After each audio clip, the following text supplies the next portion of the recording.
that, if I may. Ketan, justice must not just be done, it must be seen to be done. That's right. And you must look at it from the point of view of the victims of these duo. They had no respect for the criminal investigation process. It was reverse engineering. You fix a case, after that you fabricate the evidence, you bring the individual to their knees, right? And then you say, come and negotiate with them. That's what they tried to do with Dilip Chhabria. What supports the alleged Want to hear from Dilip Chhabria, and you say, case, I would say, no. What happens in a case like this is this. No. What happens in a case like this is the following. You run a reign of terror in India's financial capital. Anybody who has built their reputations or their organizations with hard work and effort is put under a shadow of fear that we will file any case against you and force you to negotiate with us. Right? So, when you say case, I want to say which case? Every day there is a new case which comes up about Param and Vaze, which is coming up because he's not sitting as Mumbai Commissioner now. Right? Dilip, would you want to just broadly say before we go ahead the kind of modus operandi these people had, Dilip? You want to share that with our viewers?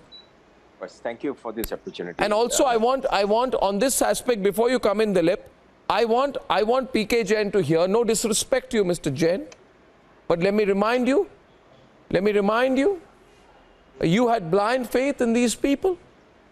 Even when the facts were against them, you were prejudiced against the truth. And so you also need to hear tonight. What happened in Prashant Dilip, please go on. You had carried on a tirade against him. What happened in that case? Nothing much came out even after CBI came That out. matter is under investigation of the CBI. That's right. The matter is under investigation of the CBI. Excellent. You were carrying out a tirade against Param Singh at that time. No, one second. Listen to me. Listen to me. You are defending Param today. Go on. I am not at your own. I'm only. One second. I'll tell you one thing. See, Mr. Jain.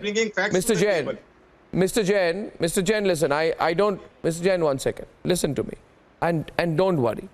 Don't get angry.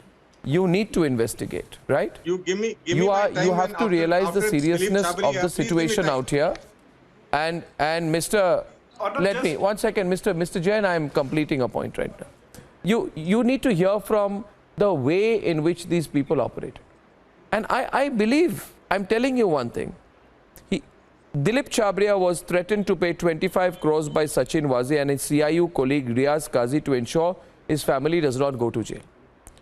And now, let me tell you one thing. Though I don't want to be the person speaking about it. Everyone knows, Swapnil knows, that today, right, it is on record. Absolutely. It is on record that in the TRP case, Sachin Vaze was openly taking bribes. Openly. Yes.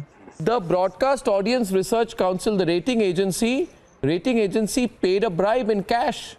It has been reported Bark paid 30 lakhs in cash to Sachin Vaze in the TRP case. Through a series of shell companies, the payments was made. Shell companies, extortion, bribes. You want to hear anything more? You still want to defend these people? As somebody who wore the uniform, you must say they are a blemish on the uniform. You must say they are a blemish on the uniform. But anyway, I guess you have your own compulsions to not say so. They did not lodge any complaints. May I? Well, you know, Mr. This is not sounding good. Dilip, please. Dilip. So, Dilip, you know, yes, it is true that our belief in the Mumbai police, which was a stellar force all these years, I mean, the last 30 years, I have interacted with the top honchos of the police department. And, you know, with whatever our films portray them, I used to actually be the biggest defender of them because I've never faced any harassment or any extortion whatsoever. And of course, that was a rude awakening for me when this thing happened. But, you know, what is very surprising is that, of course, the police have the prerogative to put whatever sections they want because they don't want to give you notice. But, you know, the question is, 1 month before I was arrested, I have complained to the police department, including the office of Mr. Param, saying of the misdemeanors of my partner. And then he sets up a henchman to complain against me. Obviously, there was a quid pro quo between Param Singh and him. And I am actually ambushed from my office, a person who has got over Shocking. 5 million followers. And I mean, I didn't know what I was in for. And imagine the front henchman who has complained about the dual registration of the car. We have not even sold the car to him. It was my ex-partner who I had a dispute with, sold the car to him so that he could lodge a complaint against me.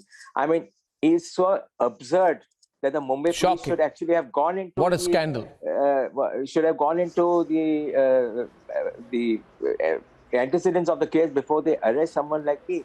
Not only that, I mean, it's absolutely shocking that they closed my unit for 4 months, and they have the gall to say that they never closed it. So all the 200 people, all the customers are mute testimony to not having closed. I mean, come on, that's not done. I mean, you have the imprints of the closure all over the place. In fact, they have extorted my customers who wanted the cars back. I have proof of that. Not only that, I mean, when my sister got anticipatory bail, she was still arrested. They didn't know that she got anticipatory bail. And then they booked her into the Kapil Sharma case, where she was not even a party to it. Obviously, all these, and incidentally, because of the new FIR with Ravi Pujari, I was extorted by Mr. Ravi Pujari some years back. I'm revealing that for the first time because I didn't know there was a connection with Param Singh. So obviously, this goes a long way. I mean, this was a design that they had from a couple of years back. This is what I can assume.